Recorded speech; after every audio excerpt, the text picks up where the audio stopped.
বাংলাদেশে গণতন্ত্র কেন কাজ করে না, আর আমেরিকা এবং ইংল্যান্ডে গণতন্ত্র কেন কাজ করে? আমেরিকা এবং ইংল্যান্ডের প্রতিষ্ঠানগুলো শক্তিশালী, আর বাংলাদেশে যেই ক্ষমতায় আসে সে বিচার ব্যবস্থা, পুলিশ, আইন ব্যবস্থা সবগুলোকে নিজের পকেটের মধ্যে ঢুকিয়ে ফেলে। ফলত সবাই মেরুদণ্ড বিক্রি করে দেয় টাকার কাছে, নারীর কাছে। যত ওসি, ডিসি, এসপি, মন্ত্রী, সচিব আছে, কারো মাজা সোজা নয় যে সত্যবাদী হবে, ন্যায়পরায়ণ হবে, এটা না, বিক্রি হয়ে যায়। তাহলে আমরা যতক্ষণ একটা সত্যবাদী, ন্যায়পরায়ণ প্রজন্ম তৈরি করতে না পারবো, যারা টাকার কাছে মাথা নত করবে না, ক্ষমতার চাপের প্রেশারের কাছে মাথা নত করবে না, এরকম একটা প্রজন্ম তৈরি করলেই তো দেশ পরিবর্তন হয়ে যায়। কিন্তু মুসলমানেরা এই জিনিসটাই তো বুঝেনি যে ইসলাম মানে কি। তারা তো মনে করেছে ইসলাম মানে আমি বাহ্যিকভাবে নামাজ দেখাবো, দাড়ি দেখাবো, দান দেখাবো, এই ধোকার খেলা চলতে থাকবে। কিন্তু এটা যে মুনাফিকি, সেটা আজকে আমি আপনাদের সামনে প্রকাশ করে দিলাম যে এটা হচ্ছে মুনাফিকি। এই মুনাফিকি থেকে আমাদের বেরিয়ে আসতে হবে। সম্মানিত উপস্থিতি, তাহলে আমাদের জন্য করণীয় কি? আমাদের জন্য দুটা করণীয়। যে কারণগুলো তুলে ধরলাম সেগুলো তো তুলে ধরলাম, দুটো করণীয় বলি। এক, নিজের দিনের উপর কট্টর হওয়া ছাড়া আপনি প্রকৃত স্বাধীনতা কখনোই পাবেন না। নিজের দিনের উপর কট্টর হওয়া মানে আপনার পাশের দেশ, এখান থেকে 2 কিলোমিটার 5 কিলোমিটার পরে ভারত। আপনারা সবাই জানেন যে হিন্দুত্ববাদ একটি স্পষ্ট ভ্রান্ত মতবাদ। এইরকম স্পষ্ট ভ্রান্তির উপরে তারা কতটা উগ্র, কতটা অ্যাগ্রেসিভ, কতটা কট্টর, কল্পনার বাইরে। আমাদের যুবক ছেলেপেলে ফেসবুকে ট্রল করতেছে যে তারা চট্টগ্রাম নিয়ে নেবে। এটা ট্রল করার নয়, তারা সত্যিকারই এতটা উগ্র যে মন থেকে তারা বিশ্বাস করে যে অখণ্ড ভারত প্রতিষ্ঠা করতে হবে। চট্টগ্রাম, রংপুর, গাইবান্ধা, রাজশাহী, খুলনা, বরিশাল, ঢাকা, এগুলো সব তাদের লাগবে, মন থেকে বিশ্বাস করে। ভ্রান্তির উপর থাকার পরও কি পরিমাণ কট্টর হতে পারে! গুজরাতের কসাই 2002 সালে হাজারো মুসলমানের রক্ত যার হাতে রঞ্জিত, তাকে পৃথিবীতে কেউ জঙ্গি, সন্ত্রাসী বলে নিষিদ্ধ করতেছে না। সে বহাল তবিয়তে প্রধানমন্ত্রী। আর মুসলমানেরা কোথায় একজনকে গ্রেফতার করেছে, তাই সারাদিন সারা পৃথিবীকে বুঝাতে হচ্ছে আমরা খুব ভালো, আমরা সেকুলার, আমরা সংখ্যালঘুদের গুরু নিরাপত্তা দিই, ডট ডট বলতে বলতে মুখের ফেনা তুলে দিচ্ছে, তাও দুনিয়ার কেউ বিশ্বাস করে না। কেননা তারা বেশি সেকুলার, মুসলমানেরা বেশি সেকুলার। তাদের এক গালে যদি আপনি মারেন, তাহলে এরা আর এক গাল পাতি দিয়ে বলবে এই গালটা তো মেরে নাও। কিন্তু আপনি যান ইসরায়েলে, ইসরায়েল গত 24 ঘন্টায় সিরিয়ার 500টা অস্ত্রাগার, গবেষণাগারে হামলা করেছে। ইসরায়েল কাউকে জিজ্ঞেস করেছে যে আমি হামলা করতেছি সিরিয়াতে, আমাকে অনুমতি দাও? আমেরিকাকে জিজ্ঞেস করেনি। ড্যাম কেয়ার, পরোয়া করে না। সে কট্টর, তার নিজের দিনের উপর কট্টর, অ্যাগ্রেসিভ, উগ্র। যে 500টা জায়গায় বোমা হামলা করতে পৃথিবীর কোনো দেশকে জিজ্ঞাসা করার প্রয়োজন মনে করে না, হেজিটেশন ফিল করে না, দ্বিধা ফিল করে না। ওই ইহুদি জাতিকে আমি কাছ থেকে দেখে আসছি যে 500টা জায়গায় আক্রমণ করতে দ্বিধা ফিল করে না, ও দাড়ি রাখতে দ্বিধা ফিল করবে? ওরা ওদের দিনের উপরে এরকম কট্টর, ড্যাম কেয়ার। ওরা দাড়ি রাখার সময় পরোয়া করে না কে জঙ্গি বলবে, কে সন্ত্রাসী বলবে। কিন্তু আপনি আপনার সমাজ, আপনার আশপাশ, পাড়া প্রতিবেশী দাড়ি রাখতে চান, হাজারবার চিন্তা করবেন আমাকে কি করবে, আমাকে ফাঁসিয়ে দেবে, মামলা দেবে, এই সেই ডট ডট, অনেক কিছু। এটাকে বলা হয় কলোনিয়াল মাইন্ড সেট আপ। ঔপনিবেশিক দাসত্ব এবং গোলামির একটা ধারা আমরা আমাদের রক্তের মধ্যে বহন করতেছি, আমাদের ব্লাডের মধ্যে। আমরা মানসিকভাবে এখনো স্বাধীন হতে পারিনি। এই জন্য আমাদের অজান্তে যে আমার সামনে ভালো ইংরেজি বলে সে একজন স্মার্ট, যে ইংরেজি জানে না সে স্মার্ট নয়। আমাদের অজান্তে যে প্যান্ট শার্ট পরে সে স্মার্ট, যে পাঞ্জাবি দাড়ি টুপি পরে সে স্মার্ট নয়। কিন্তু আপনি ইংল্যান্ড থেকে বের হয়ে স্পেন যান, ইতালি যান, ফ্রান্স যান, বিমানবন্দরে পর্যন্ত ইংরেজি নাই। বিমানবন্দরে পর্যন্ত ইংরেজি নাই। মানে কেন? ওরা জাতিগতভাবে আমাদের চেয়ে মানসিকভাবে স্বাধীন। সে পরোয়া করে না কেন আমি ইংরেজি শিখব, তাকে আমার ফরাসি ভাষা শিখতে হবে। এইরকম মানসিকভাবে তারা উগ্র এবং স্বাধীন। তাহলে আপনার পার্শ্ববর্তী দেশ তার দিনের উপর কট্টর, উগ্র এবং অ্যাগ্রেসিভ এবং ড্যাম কেয়ার, পরোয়া করে না। তারপরে ইসরায়েল তার নিজের দিনের উপর কট্টর, অ্যাগ্রেসিভ, পৃথিবীর কাউকে পরোয়া করে না। অসংখ্য খ্রিস্টান কান্ট্রি তাদের ওই সমস্ত দল ক্ষমতায় আসতেছে যারা ডানপন্থী কট্টর। তাহলে এত এত কট্টরের মধ্যে আপনি সেকুলার হয়ে বাঁচতে পারবেন না। সেকুলারিজম দিয়ে আপনার বাংলাদেশের স্বাধীনতা টিকবে না, বলে দিলাম। কেননা আপনাকে শুধু কম্প্রোমাইজই করতে হবে, আপনাকে কেউ বিশ্বাস করবে না।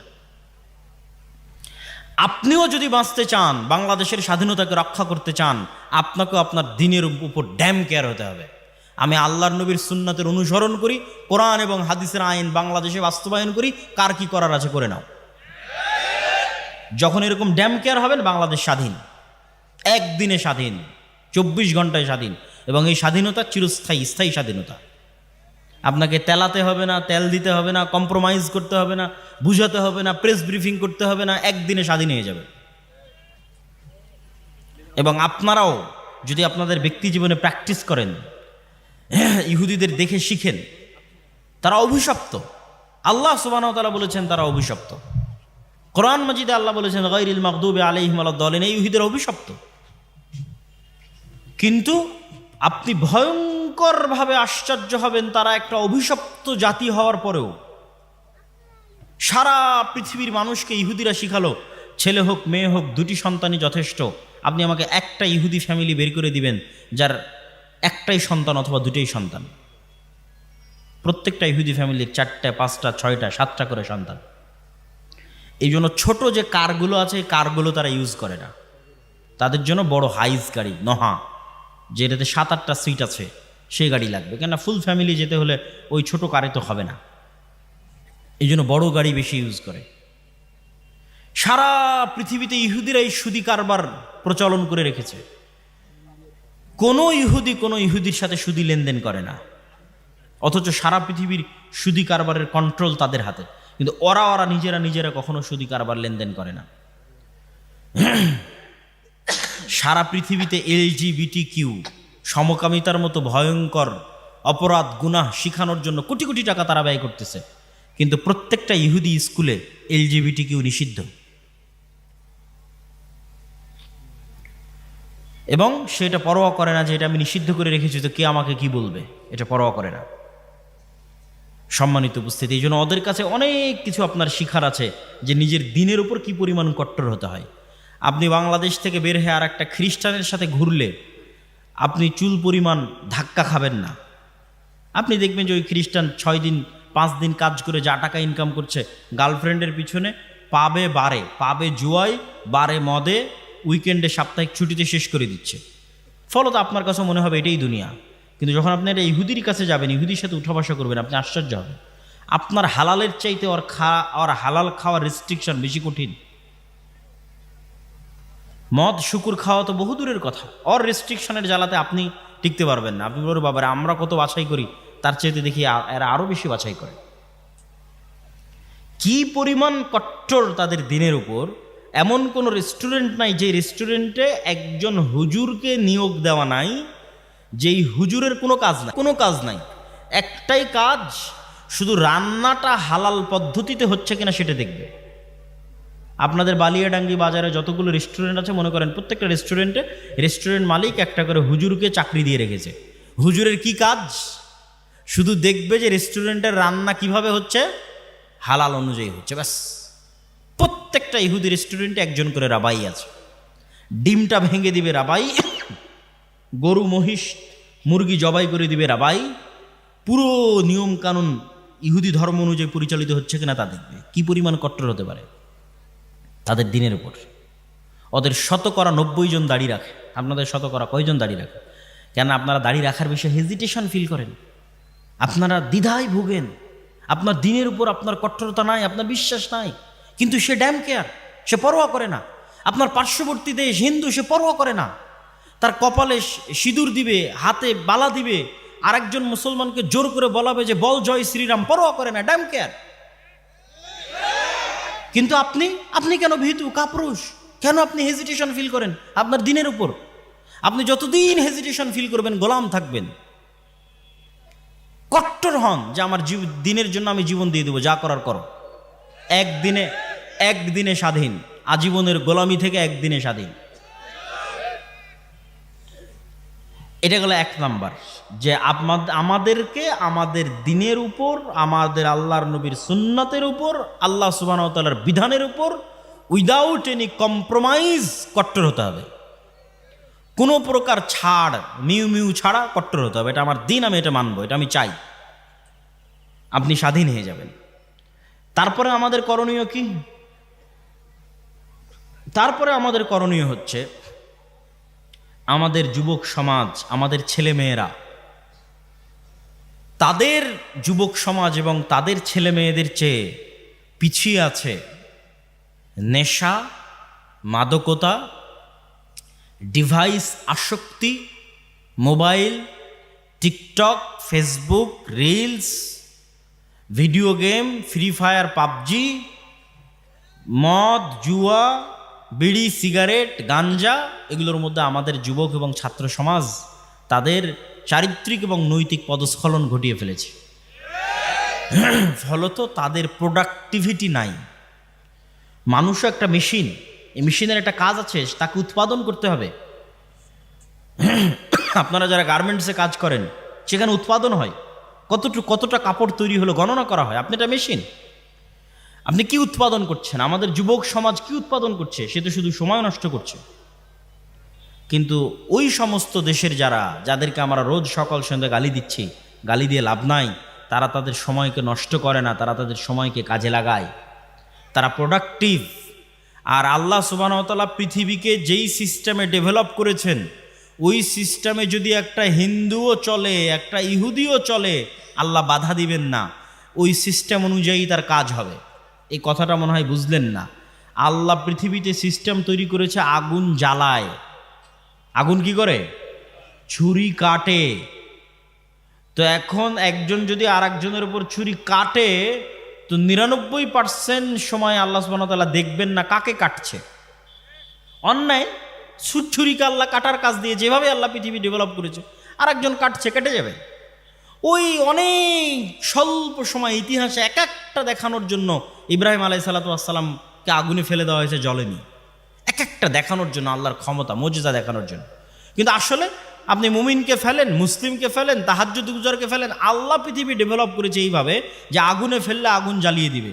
কাকে ফেললো এটা দেখার বিষয় নয়, আগুনে ফেললে জ্বলবে। তো আল্লাহ সুবহানাহু ওয়া তাআলা পৃথিবী ডেভেলপ করেছে যে জ্ঞানে, বিজ্ঞানে, প্রযুক্তিতে যত বেশি এগিয়ে যাবে, পৃথিবীতে ক্ষমতা তার থাকবে। তখন জ্ঞানে খ্রিস্টান আগিয়ে গেল কি মুসলমান আগিয়ে গেল, আল্লাহ সুবহানাহু ওয়া তাআলা ওটা দেখবেন না।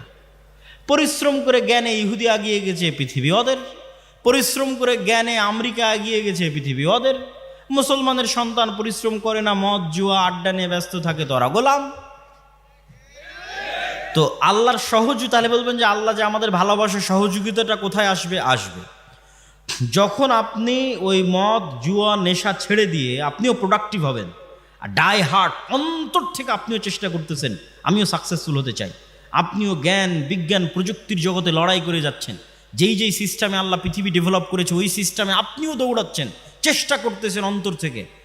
তাহলে একজন ইহুদি অথবা ইসরায়েল অথবা আমেরিকার কাছে শতভাগ সক্ষমতা আছে। শতভাগ সক্ষমতা থাকার পর সে হয়তো 90% চেষ্টা করতেছে। আপনার কাছে 50% সক্ষমতা আছে, আপনিও 90% চেষ্টা করতেছেন। আর 50% সক্ষমতা না থাকলেও আল্লাহ আপনাকে বিজয় করে দিবে। আল্লাহ আপনাকে কি করে দিবে? বিজয় করে দিবে। এই জায়গায় তখন আপনি আল্লাহর দয়া এবং রহমত পাবেন। কিন্তু আপনি যদি চেষ্টা না করেন, তার আগ পর্যন্ত দয়া রহমত পাবেন না, তার আগ পর্যন্ত গোলাম থাকবেন। তাহলে আমাদের যুবক সমাজ এবং ছাত্র সমাজ, ইয়াং জেনারেশন, তাদেরকে অবশ্যই তারা যে অন্ধকার জগতে ফেঁসে আছে, তারা যে জ্ঞানের পিছনে ইনভেস্ট করে না। আমি ইংল্যান্ডে 1 বছর ছিলাম, পার্কে যাই, বিশ্ববিদ্যালয়ে যাই, ট্রেনে উঠি, বিমানে উঠি, বাসে উঠি, কাউকে না কাউকে দেখি বই হাতে নিয়ে পড়তেছে। ওদের দেখে আমি নিজেকে লজ্জিত বোধ করতাম যে সে মুমিন নয়, কিন্তু সে পড়তেছে। সে বেপরদা অবস্থায় আছে, কাফেরা, সে পড়তেছে। তাহলে আমি একজন মুমিন হয়ে আমি পড়তেছি না? তখন ওদের দেখা দেখে আমিও যাত্রাপথে পড়া শুরু করেছিলাম এবং অনেক বই আমি তখন ওই ইংল্যান্ডে থাকা অবস্থায় সফরের মধ্যে পড়ে শেষ করেছি। কিন্তু বাংলাদেশে আসার পর এখন পর্যন্ত আর কোথাও দেখলাম না যে একটা মানুষ কোথাও বই হাতে নিয়ে পড়তেছে। তখন আমার মধ্যে থেকে ওই স্বভাবটা হারিয়ে গেছে। তাহলে আমাদের মধ্যে পড়ার এবং জ্ঞান অর্জনের আগ্রহ নাই। আমাদের সাধারণ সেকুলার ছাত্র জনতা তো বহুদূরে থাক, ইসলামপন্থী মানুষজনও তাদের সময় নষ্ট করে পারস্পরিক হিংসা বিদ্বেষ, গুতাগুতি, মারামারি, ঠেলাঠেলি, গীবত, পরনিন্দায়। যারা ইসলাম নিয়ে আলোচনা করে তারাও দুইজন যখন একত্রিত হয়, কোরআনের একটা আয়াত নিয়ে আলোচনা কর, কোরআনের হাদিসের একটা, বুখারী শরীফের একটা হাদিস নিয়ে আলোচনা কর, দিনের একটা বিষয় নিয়ে আলোচনা কর। না, কোন হুজুর কোন বক্তায় কি বলল, কে কোথায় ফেসবুকে কি কমেন্ট করেছে, কার বিরুদ্ধে কে লাগলো, এক জায়গায় একত্রিত হলে সেগুলো নিয়ে গল্প শুরু হয়ে গেল। সময় নষ্ট, প্রোডাক্টিভিটি নষ্ট।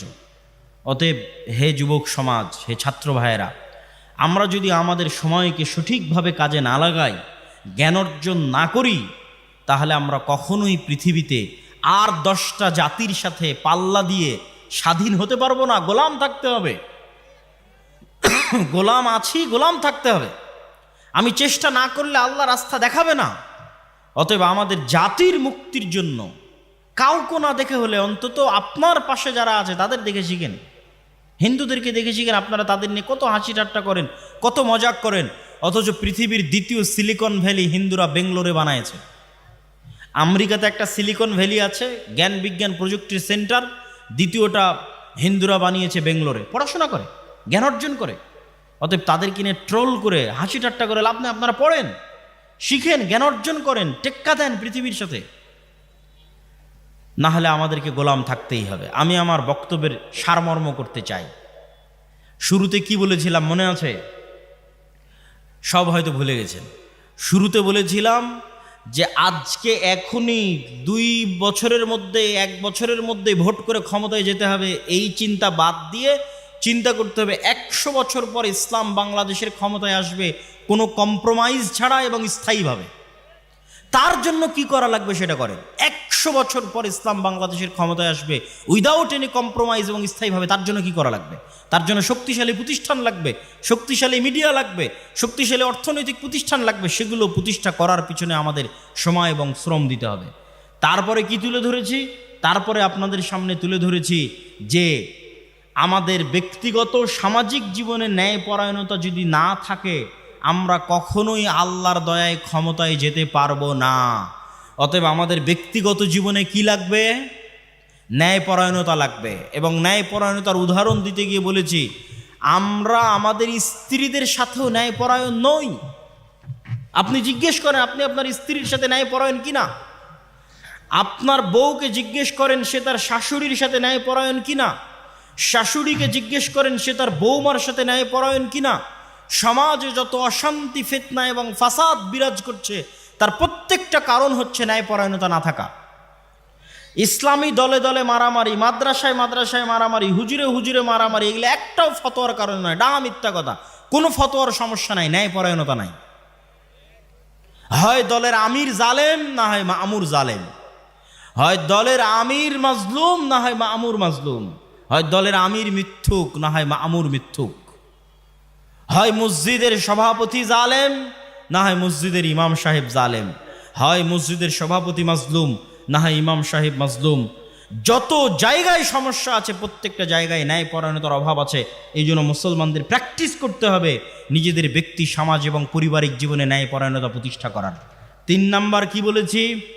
আমাদেরকে আমাদের দিনের উপর কট্টর হতে হবে এবং কলোনিয়াল মাইন্ড সেট আপ, 190 বছর ব্রিটিশদের যে গোলামি করেছি, ওই গোলামি করতে গিয়ে আমাদের রক্তের মধ্যে ঢুকে গেছে যে যার দাড়ি চাছা সে স্মার্ট, আর যার মুখে দাড়ি আছে সে আনস্মার্ট। এই কলোনিয়াল মাইন্ড সেট আপের মুখে লাথি মারতে হবে, স্বাধীন হতে হবে। যেটা আল্লাহর নবী সেটা স্মার্ট, যেটা আল্লাহর নবীর নয় সেটা স্মার্ট নয়। এটা যেদিন শক্তভাবে বিশ্বাস করে নেবেন উইথ কনফিডেন্ট এবং উইদাউট এনি কম্প্রোমাইজ, শক্ত আত্মবিশ্বাসের সাথে, সেদিন আপনি স্বাধীন হয়ে গেছেন। সেই দিন পৃথিবীর কোনো শক্তি পৃথিবীতে আপনাকে দমিয়ে রাখতে পারবে না। 4 নাম্বার কি বলেছি?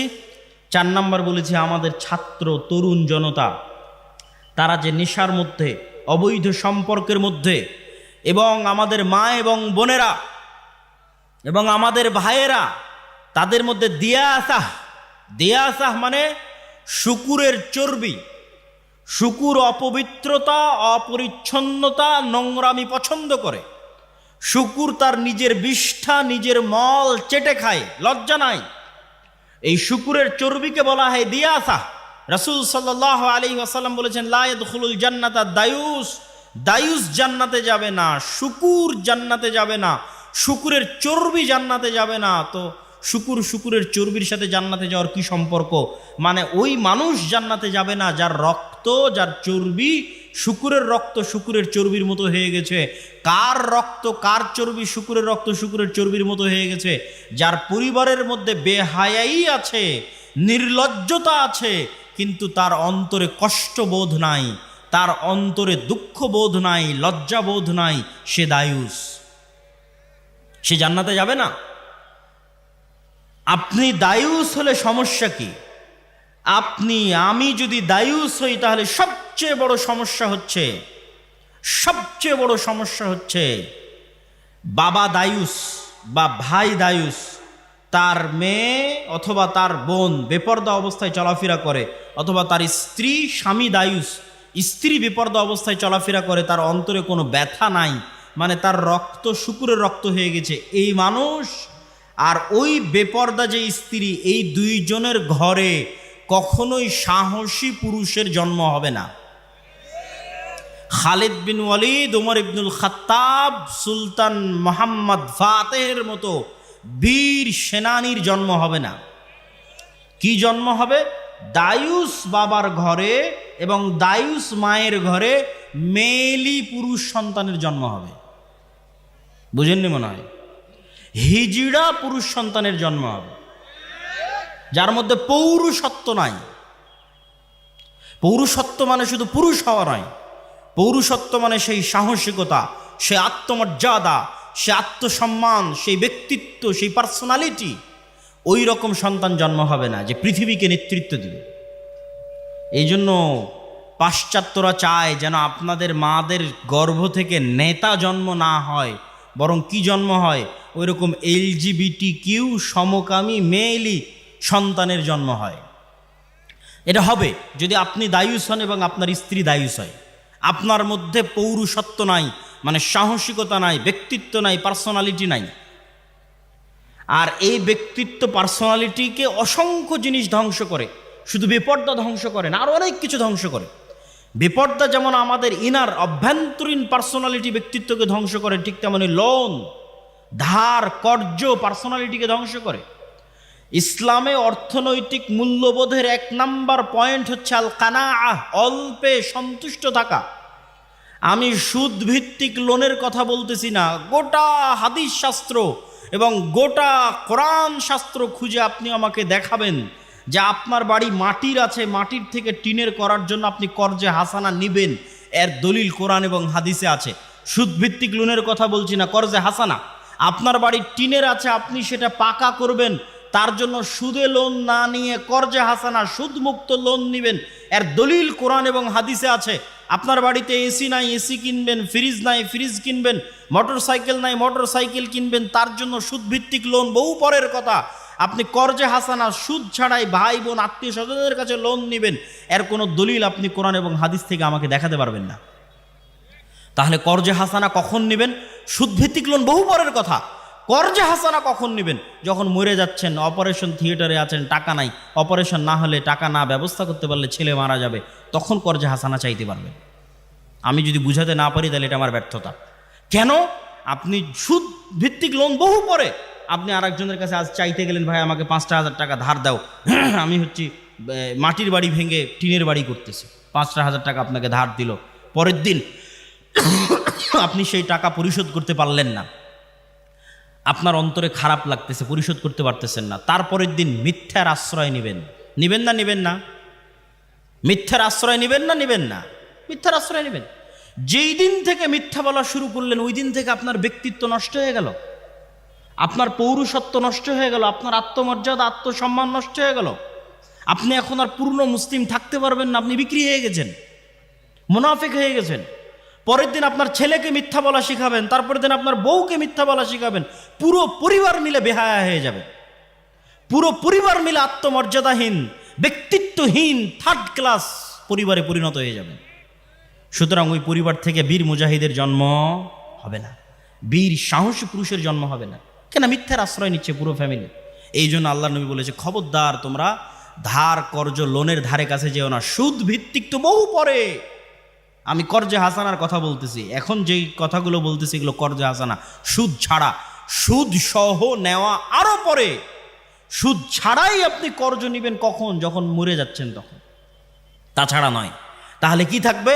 আপনার আত্মমর্যাদা, মাথা উঁচু থাকবে, আত্মসম্মান উঁচু থাকবে, আপনার সন্তান আত্মমর্যাদা সম্পূর্ণ হবে, ব্যক্তিত্ব সম্পূর্ণ হবে, সাহসী হবে, কোনোদিন কোথাও মাথা নিচু করবে না, অন্যায়ের বিরুদ্ধে রুখে দাঁড়াবে, বীর সেনানী হবে, বীর সেনাপতি হবে, নেতা হবে, পৃথিবীকে নেতৃত্ব দিবে।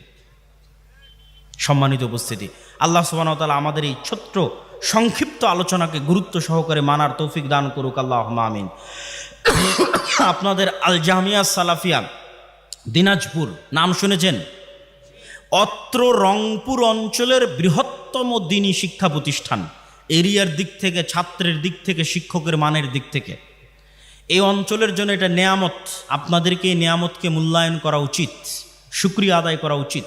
আর শুকরিয়া আদায় করবেন কিভাবে? কয়েকভাবে। সন্তানকে ভর্তি করাতে পারেন, জামিয়া সালাফিয়ার মাসিক আল ইতিসাম নিতে পারেন, জামিয়া সালাফিয়ার সালাফি কনফারেন্সে যেতে পারেন। এখান থেকে যান আপনারা সালাফি কনফারেন্সে দিনাজপুরের। এইবারের সালাফি কনফারেন্স কয় তারিখে আছে কে বলতে পারবেন? আপনারা তো খবরই রাখেন না, তাহলে কেমনে হবে? যে 30 এবং 31 জানুয়ারি আল জামিয়া সালাফিয়া দিনাজপুরের সালাফি কনফারেন্স। দেশ এবং বিদেশের বড় বড় বক্তাগণ 2 দিন ব্যাপী থাকবেন। আপনারা সেখানে জনগণ সহ, বাস সহ উপস্থিত হওয়ার চেষ্টা করবেন। মাসিক আল ইতিসামের কোনো এজেন্ট আছে আপনাদের এলাকায়? এই পুরো অনুষ্ঠানের মধ্যে কেউ আছে মাসিক আল ইতিসামের এজেন্ট? যদি না থেকে থাকে, আমি উদাত্ত আহ্বান জানাবো, যারা আজকের প্রোগ্রাম আয়োজন করেছেন, যারা আজকের অনুষ্ঠান আয়োজন করেছেন, আপনারা যদি মনে করেন যে সত্যিকার ভালোবাসা জামিয়া সালাফিয়ার সাথে, আল্লাহর সন্তুষ্টির জন্য, দুনিয়াবি কোনো স্বার্থে নয়, আজকে আমি একদিনের জন্য আপনার কাছে এসেছি, প্রতি মাসে আমি আপনার কাছে আসব, আমার লেখা আপনার কাছে আসবে। গত মাসের সম্পাদকীয় পড়ে দেখেন, তার আগের মাসের সম্পাদকীয় পড়ে দেখেন, এই মাসের যে সম্পাদকীয় আসতেছে জানুয়ারির সংখ্যায়, সেটা পড়ে দেখেন। জানুয়ারি সংখ্যার সম্পাদকীয় সিরিয়ার ওপর লেখা আছে। আজকে সিরিয়ার ওপর কোনো আলোচনাই করিনি। প্রতি মাসে আমাদের মেসেজ, আমাদের বক্তব্য আপনার কাছে চলে আসবে। স্থায়ী সম্পর্ক, এই স্থায়ী সম্পর্কগুলোকে গুরুত্ব দিবেন। দাওয়া ইলাল্লাহর মক্তব পরিচালিত হচ্ছে। 400টার মতো মক্তবের মধ্যে জাতীয় মক্তব প্রতিযোগিতা আয়োজন হয়েছে। এই সকল মক্তবের শিক্ষকদের যাতায়াত খরচ দিয়ে জামিয়া সালাফিয়া ডাঙ্গিপাড়াতে আমরা প্রশিক্ষণ দিয়েছি, সিলেবাস দিয়েছি। তাহলে এই মক্তবগুলোর মতো যদি আপনারা আপনাদের মক্তব পরিচালিত না করেন, এত সুযোগ সুবিধা দেওয়ার পরও, তাহলে দায়ী আমরা না, আপনারা। আপনার ইমাম আমার জামিয়া সালাফিয়া থেকে ট্রেনিং দিবে, এর জন্য টাকা লাগবে না, আমি যাতায়াত খরচ দিব। ওখানে থাকা, থেকে খেয়ে ট্রেনিং নিবে, তার থাকা খাওয়া খরচ আমি দিব। কেন আপনারা আপনাদের মক্তবের ইমামদের পাঠাচ্ছেন না? যারা জালসার আয়োজন করেছেন, তারা যাদের সাথে যোগাযোগ করছেন আমাদের অফিসে, তাদের সাথে যোগাযোগ করে অবশ্যই জরুরি ভিত্তিতে আপনাদের আশেপাশের মক্তবের শিক্ষকদের রাজশাহীতে ট্রেনিংয়ে পাঠান। দেখবেন ট্রেনিং নিয়ে আসার পরে এই গ্রাম পরিবর্তন হয়ে গেছে, গ্রামের ছোট ছোট বাচ্চাদের দিন শিক্ষা পরিবর্তন হয়ে গেছে। আমরা যদি ওই ছোট বাচ্চাদের অন্তরে দিনের জ্ঞান না দিতে পারি, তাহলে এই একদিনের 1 ঘন্টার বক্তব্যে আমি আপনাকে পূর্ণ দিন শিখাতে পারবো না। কোথায় আজ বছরে 3, 4, 5 বছরে এখানে একবার আসলাম, কিন্তু আমি অল টাইম আপনার গ্রামে থাকবো। আমার সিলেবাস অনুযায়ী আপনার বক্তব্যটা চালান। আপনার শিক্ষককে আমাদের জামিয়া সালাফিয়া থেকে ট্রেনিং দিয়ে নিয়ে আসেন, তাহলে আমি আব্দুল্লাহ 24 ঘন্টা আপনার গ্রামে আছি, আপনার ছেলেদের সাথে আছে, আপনার সন্তানদের সাথে আছে। মাসিক আল ইতিসামের এজেন্ট হন, আমরা প্রতি মাসে আপনাদের কাছে চলে আসতেছি। সম্মানিত উপস্থিতি, জামিয়া সালাফিয়ার সার্বিক কাজের জন্য আপনার আল্লাহ সুবহানাহু ওয়া তাআলার নিকটে দোয়া করবেন, আল্লাহ সুবহানাহু ওয়া তাআলা যেন কবুল করে, আল্লাহুম্মা আমিন। জামিয়া সালাফিয়া ডাঙ্গিপাড়া পাবা রাজশাহী, জামিয়া সালাফিয়া রূপগঞ্জ নারায়ণগঞ্জ, জামিয়া সালাফিয়া তেঘরা বিরল দিনাজপুর, জামিয়া সালাফিয়া বরিশাল, এই প্রত্যেক প্রতিষ্ঠানগুলো মিলে প্রায় 5000 ছাত্রছাত্রী, 250 থেকে 300 শিক্ষক শিক্ষিকা, কর্মকর্তা কর্মচারী। মাসিক আল ইতিসাম, মাক্তাবাতুস সালাফ, আদ-দাওয়া ইলাল্লাহ, এগুলো সব মিলিয়ে যে বৃহৎ কার্যক্রম চলতেছে। রূপগঞ্জ নারায়ণগঞ্জে 10,000 মুসল্লি সালাত আদায় করতে পারবে। এই মসজিদ নির্মাণ চলতেছে, যার বেসমেন্ট ঢালাই কিছুদিন আগে হলো। আর আপনাদের তেঘরা বিরল দিনাজপুরেও মসজিদের কার্যক্রম শুরু হয়ে গেছে, মাঝে মধ্যে গিয়ে দেখে আসবেন, আল্লাহর সন্তুষ্টির জন্য দান করে আসবেন। আপনাদের প্রতিষ্ঠান, আপনাদের এলাকার প্রতিষ্ঠান এবং আপনাদের শ্রদ্ধেয় শায়েখ আব্দুর রাজ্জাক বিন ইউসুফের জন্য দোয়া করবেন। আল্লাহ সুবহানাহু ওয়া তাআলা তার হায়াতে তাইয়্যিবা দান করুক, আল্লাহুম্মা আমিন। এই বলে আমি আমার বক্তব্য এখানেই শেষ করছি। অনেক দূরের পথ আমাদের আগাতে হবে।